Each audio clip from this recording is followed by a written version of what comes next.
Good morning, students. How are you?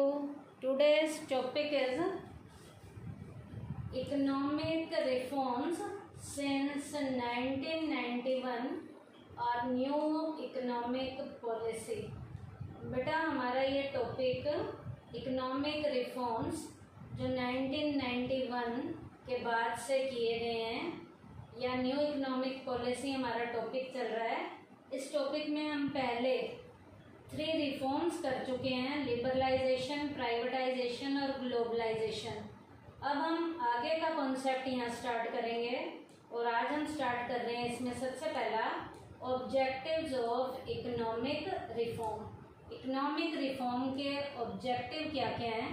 तो पहला इसका ऑब्जेक्टिव है modernisation of the industrial system of the country. देश के इंडस्ट्रियल लेवल के सिस्टम को मॉडर्न बनाना किसे?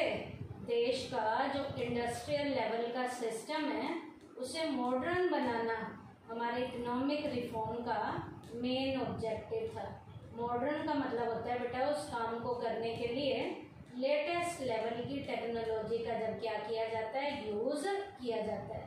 सेकंड है encouraging private investment. Private investors को एनकरेज करना, बढ़ावा देना, उन्हें प्रोत्साहन देना, इसका सेकंड ऑब्जेक्टिव था। क्या? Encouraging private investment. उसके बाद है attracting foreign investment. Foreign level के इन्वेस्टर्स को अट्रैक्ट करना, फॉरेन इन्वेस्टर यहाँ आए और पैसा इन्वेस्ट करें, ये भी हमारे इकोनॉमिक रिफॉर्म का ऑब्जेक्टिव है। नेक्स्ट है एलिमिनेटिंग अनप्रोडक्टिव कंट्रोल। जो जबरदस्ती के फालतू के अनावश्यक लेवल के, अनुत्पादक लेवल के, फालतू के अनावश्यक लेवल के जो इकोनॉमी पे कंट्रोल लगे हुए हैं, नियंत्रण लगे हुए हैं, उन नियंत्रणों से अर्थव्यवस्था को मुक्त करना इसका ऑब्जेक्टिव था। Connecting Indian economy with the world economy.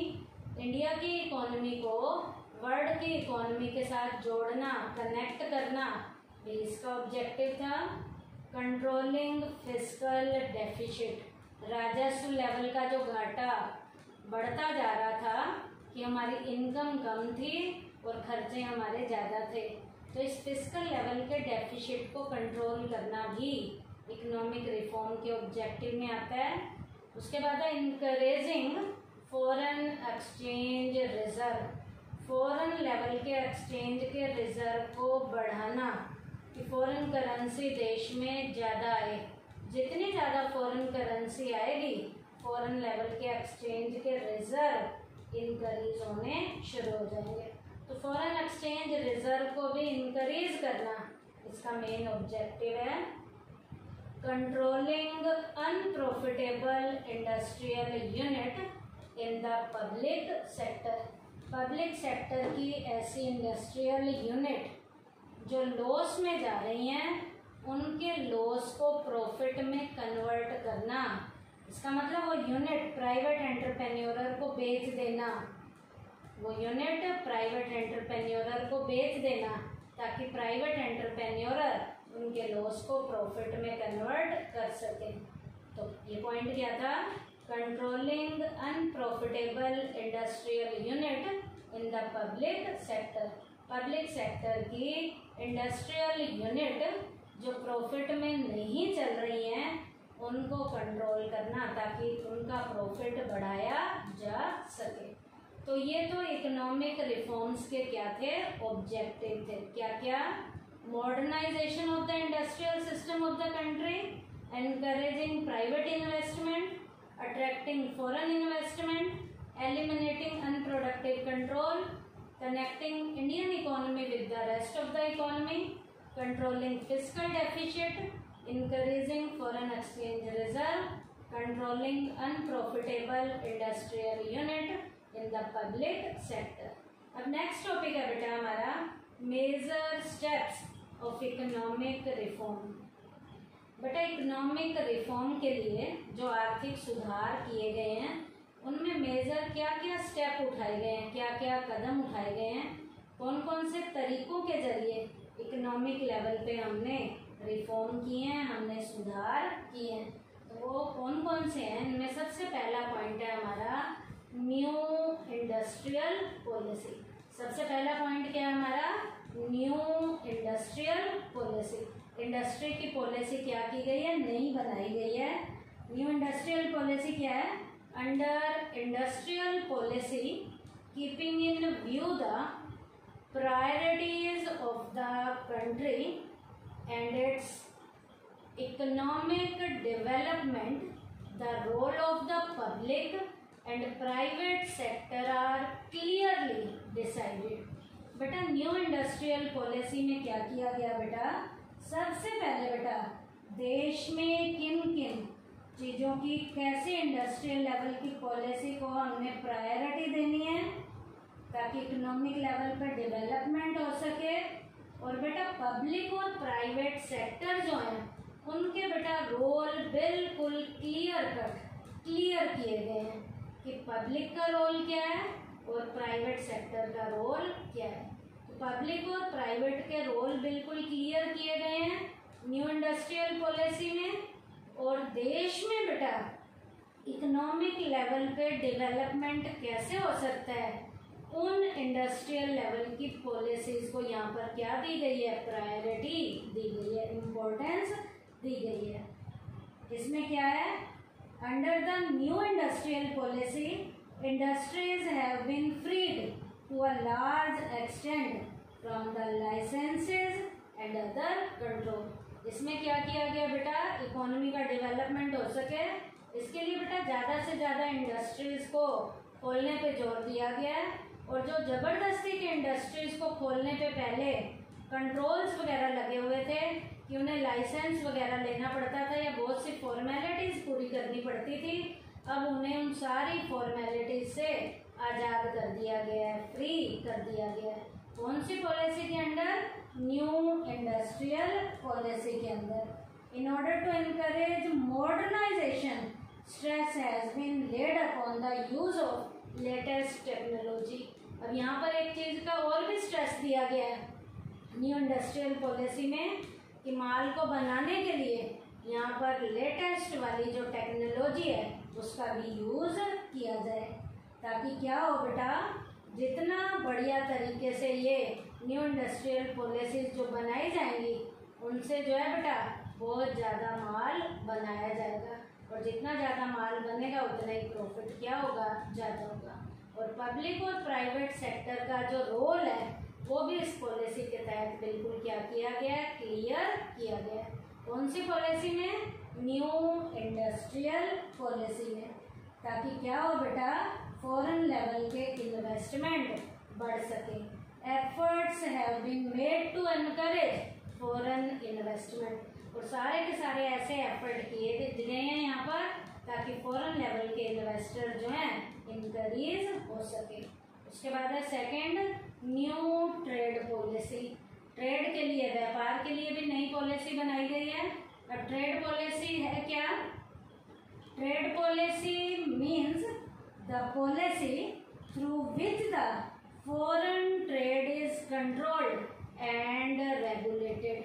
बेटा नई ट्रेड पॉलिसी में एक ऐसी पॉलिसी बनाई गई है ताकि फॉरेन लेवल का जो ट्रेड है उसे प्रॉपर तरीके से कंट्रोल भी किया जा सके और उसे प्रॉपर तरीके से रेगुलेट भी किया जा सके। अब यहाँ पर क्या किया गया है?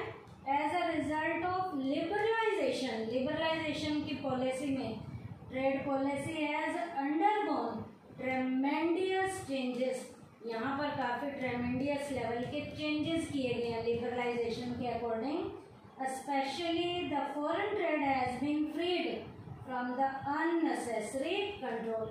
यहाँ पर फॉरेन लेवल के ट्रेड को अननेसेसरी लेवल के कंट्रोल से बिल्कुल फ्री कर दिया गया है। कौन सी पॉलिसी के अंदर? लिबरलाइजेशन की पॉलिसी के अंदर। The age old restrictions have been eliminated at one go. एक ही झटके में जो उनके ऊपर ज़बरदस्ती के फॉरेन लेवल के ट्रेड के ऊपर कंट्रोल लगे हुए थे, लिबरलाइजेशन की पॉलिसी में एक ही झटके में उनके ऊपर से वो सारे के सारे कंट्रोल क्या कर दिए गए हैं? ख़त्म कर दिए गए हैं। कौन सी पॉलिसी में? न्यू ट्रेड पॉलिसी में। न्यू ट्रेड पॉलिसी में क्या करना है? फॉरेन लेवल के ट्रेड को प्रॉपर तरीके से कंट्रोल भी करना है और रेगुलेट भी करना है। तो फॉरेन लेवल के ट्रेड को कंट्रोल और रेगुलेट करने के लिए लिबरलाइजेशन की पॉलिसी के तहत फॉरेन लेवल के इन्वेस्टर जो यहाँ पर बिजनेस करने आते हैं उनके ऊपर से सारे कंट्रोल एक ही झटके में क्या कर दिए गए हैं? खत्म कर दिए गए हैं। उसके बाद थर्ड पॉइंट है फिस्कल रिफॉर्म। फिस्कल रिफॉर्म, अब फिस्कल रिफॉर्म है क्या? उसमें सबसे पहले आपको फिस्कल पॉलिसी के बारे में पता होना चाहिए। The policy of government connected with the income and expenditure is called fiscal policy. बेटा सरकार की ऐसी पॉलिसी जिसका कनेक्शन इनकम और एक्सपेंडिचर से होता है उस पॉलिसी को हम कौन सी पॉलिसी कहते हैं? फिस्कल पॉलिसी कहते हैं। अब बेटा यहाँ पर फिस्कल पॉलिसी में एक डाटा भी है आपका, the greatest problem confronting the Indian government is excessive fiscal deficit. अब यहाँ पर इस पॉलिसी के अंदर हमें जो सबसे बड़ी प्रॉब्लम को फेस करना पड़ता है वो कौन सी प्रॉब्लम है? फिस्कल लेवल के डेफिसिट को, राजस्व लेवल के घाटे को हमें सहना पड़ता है। और यहाँ का एक डाटा दिया हुआ है 2018 और 19 का data. In 2018 to 19 fiscal deficit was 3.3% of the GDP. GDP के ऊपर हमारा फिस्कल लेवल का डेफिसिट 2018 और 19 के दौरान कितना था? 3.3% था। अब बेटा जब फिस्कल लेवल का डेफिसिट इतना था ग्रॉस डोमेस्टिक प्रोडक्ट के ऊपर, तो आपको यहाँ दोनों कॉन्सेप्ट पता होने चाहिए कि फिस्कल डेफिसिट क्या होता है और ग्रॉस डोमेस्टिक प्रोडक्ट क्या होता है। फिस्कल डेफिसिट क्या है? It means that the country is spending more than it's income. Fiscal deficit का मतलब है कि देश जो है अपनी इनकम से ज़्यादा क्या कर रहा है? खर्चा कर रहा है। इनकम से ज़्यादा खर्चा जब देश करता है तो हमारी इकोनॉमी को एक घाटा सहना पड़ता है। उस घाटे का नाम क्या है? Fiscal deficit. अब जो ये फिस्कल डेफिसिट जो मैंने अभी डाटा में बताया था किसके ऊपर था? ग्रॉस डोमेस्टिक प्रोडक्ट पे था। तो ग्रॉस डोमेस्टिक प्रोडक्ट का भी आपको मीनिंग पता होना चाहिए क्या है? It is the sum total of financial value of the product produce goods and services during a year in a country. क्या है gross domestic product? It is the sum total of financial value of all the produced goods and services during a year in a country. एक देश के अंदर उत्पादित जितनी भी goods और सर्विसेज हैं जो प्रोड्यूस की जाती हैं उनकी मार्केट वैल्यू को, उनके फाइनेंशियल वैल्यू और उन फाइनेंशियल वैल्यू का भी जो सम टोटल आता है उसे हम कौन से प्रोडक्ट का नाम देते हैं? ग्रॉस डोमेस्टिक प्रोडक्ट का। फिर से सुन लीजिए, ग्रॉस डोमेस्टिक प्रोडक्ट क्या है? जीडीपी क्या है? It is the sum total of financial value of all the produced goods and services during a year in a country. एक देश के अंदर उत्पादित जितनी भी वस्तुएं और सेवाएं हैं उन वस्तुओं और सेवाओं की फाइनेंशियल वैल्यू को, उनकी मार्केट वैल्यू के सम टोटल को किसका नाम दिया जाता है? ग्रॉस डोमेस्टिक प्रोडक्ट का नाम दिया जाता है। तो ये थर्ड पॉइंट हमारा कंप्लीट हो गया। कौन सा? Fiscal reform. नेक्स्ट है बेटा हमारा मॉनेटरी रिफॉर्म्स। नाम से ही पता चल रहा है जिनका रिलेशन मनी की सप्लाई से होगा। अब ये है क्या? It is a sort of control policy through which the central bank control the supply of money with a view to achieving the objectives of general economic policy। अब बेटा यहाँ पर मॉनेटरी रिफॉर्म में क्या करना है बेटा? हमारी सेंट्रल लेवल की पॉलिसी के अकॉर्डिंग, हमारी कौन सी पॉलिसी के अंदर? सेंट्रल गवर्नमेंट की जो कंट्रोल की पॉलिसी है उस पॉलिसी के अंदर क्या होगा? हमारा सेंट्रल बैंक यहाँ पर रोल प्ले करेगा किसके ऊपर? मनी की सप्लाई के ऊपर, ताकि बेटा जर्नल लेवल के ऑब्जेक्टिव को यहाँ पर टाइमली क्या किया जा सके, पूरा किया जा सके। क्या मॉनेटरी पॉलिसी जो है एक कंट्रोल लेवल की ऐसी पॉलिसी है जिसमें सेंट्रल बैंक जो है मनी की सप्लाई को कंट्रोल करता है। किसको ध्यान में रखते हुए? जनरल इकोनॉमिक लेवल की पॉलिसी के ऑब्जेक्टिव को ध्यान में रखते हुए, जनरल इकोनॉमिक लेवल की पॉलिसी के ऑब्जेक्टिव को ध्यान में रखते हुए सेंट्रल बैंक जो है मनी की सप्लाई को कंट्रोल करने का काम करता है। तो मनी की सप्लाई को सेंट्रल बैंक यहाँ पर कंट्रोल करने का काम करता है ताकि जनरल इकोनॉमिक पॉलिसी के जो ऑब्जेक्टिव हैं वो इस कंट्रोल पॉलिसी के जरिए टाइम पे अचीव किए जा सकें।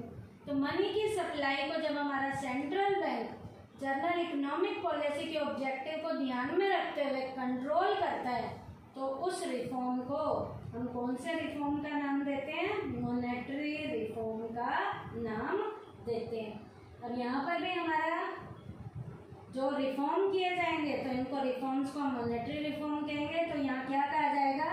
Reforms in this policy is called, कौन सा रिफॉर्म? Monetary reforms. उसके बाद है 5th point, capital market reform. Capital market में भी यहाँ कुछ सुधार किए जाएंगे, रिफॉर्म किए जाएंगे। तो अब सबसे पहले आपको पता होना चाहिए कैपिटल मार्केट कौन सी होती है? The market in which securities are bought and sold. जिस मार्केट में बेटा सिक्योरिटी को खरीदा और बेचा जाता है is known as the capital market. उस मार्केट को हम कौन सी मार्केट कहते हैं? Capital market. फिर से सुन लीजिए, the market in which securities are bought and sold is known as the capital market. जिस मार्केट में सिक्योरिटी को खरीदा और बेचा जाता है, सिक्योरिटी क्या होते हैं? शेयर, डिबेंचर्स वगैरह। In this government has taken following steps. यहाँ पर गवर्नमेंट ने कुछ स्टेप लिए हैं, किसके लिए?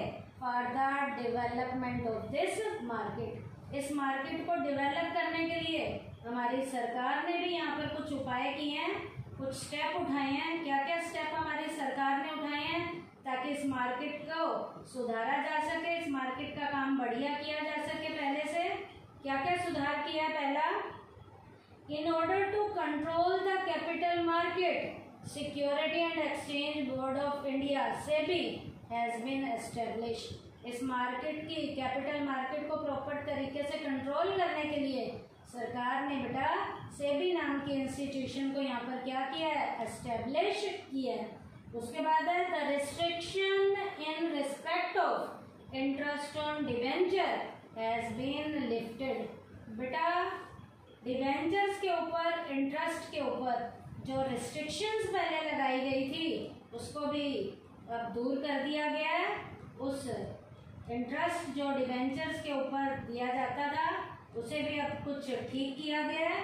और क्या ठीक किया गया है यहाँ पर? जो now it is decided on the basis of demand and supply.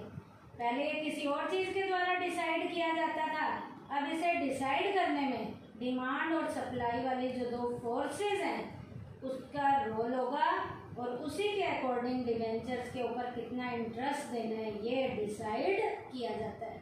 क्या डिवेंचर्स के ऊपर इंटरेस्ट कैसे डिसाइड करना है? इसके लिए बेटा अब डिमांड और सप्लाई वाली जो फोर्सेस हैं अब रोल प्ले करना शुरू कर रही है। उसके बाद 3rd पॉइंट है, private sector has been permitted to establish mutual fund. Private sector को छूट दे दी गई है कि वो म्यूचुअल फंड के एस्टेब्लिशमेंट में भी उनके ऊपर जो है उनमें इन्वेस्ट कर सकते हैं। तो ये पॉइंट क्या है? Private sector has been permitted to establish mutual fund. Private sector वाले जो है म्यूचुअल फंड को एस्टेब्लिश करने में उसमें इन्वेस्टमेंट कर सकते हैं। तो ये 3 जो पॉइंट हैं हमारी सरकार ने यहाँ पर कदम उठाए हैं ताकि कैपिटल मार्केट में काम प्रॉपर तरीके से, बढ़िया तरीके से हो सके। लास्ट पॉइंट है यहाँ पर हमारा 6th point, dismantling price control. कीमतों को भी अब सरकार निर्धारित करना शुरू कर रही है। The government has taken steps to remove price control in case of many products. कुछ प्रोडक्ट की प्राइस भी अब यहाँ पर हमारी सरकार जो है सेट करने लग गई है. Price control means the companies will sell goods at the prices determined by the government. अब बेटा यहाँ पर कंपनी उन्हीं प्राइसेस के ऊपर माल को बेचेंगी जो प्राइस किसके द्वारा सेट की जाती है, गवर्नमेंट के द्वारा सेट की जाती है. The efforts to remove price control were mostly in respect of कौन कौन से एरियाज में, फर्टिलाइजर्स में, स्टील एंड आयरन में और पेट्रो प्रोडक्ट्स में. इन प्रोडक्ट की प्राइस गवर्नमेंट के द्वारा सेट की जाती है और कंपनीज गवर्नमेंट के द्वारा सेट की गई प्राइस पे ही यहाँ पर माल को बेचेंगी. Restriction on import of these products have also been removed. In product के जो इंपोर्ट का जो था उसके ऊपर भी जो रिस्ट्रिक्शन है वो जो है क्या कर दी गई है, हटा दी गई है. इसका मतलब फर्टिलाइजर्स के ऊपर, स्टील के ऊपर, आयरन और पेट्रो प्रोडक्ट्स के ऊपर जो है प्राइस जो है इन प्रोडक्ट की कौन सेट करेगी, गवर्नमेंट सेट करेगी. Restriction on the import of these products also have been removed. इनकी जो import से related restrictions थे वो भी क्या कर दी गई है, दूर कर दी गई है. तो आज के टॉपिक में हमने क्या पढ़ा बेटा, इकोनॉमिक रिफॉर्म सिंस 1991 या न्यू इकोनॉमिक पॉलिसी में ऑब्जेक्टिव्स हमने किए हैं इकोनॉमिक रिफॉर्म्स के.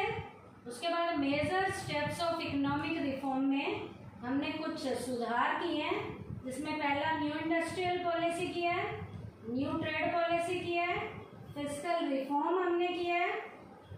फिस्कल रिफॉर्म में फिस्कल डेफिसिट और ग्रॉस डोमेस्टिक प्रोडक्ट पढ़ा है. फिर मॉनेटरी रिफॉर्म किए हैं, उसके बाद कैपिटल मार्केट रिफॉर्म किए हैं, उसके बाद लास्ट किया है dismantling price control. Thank you बेटा.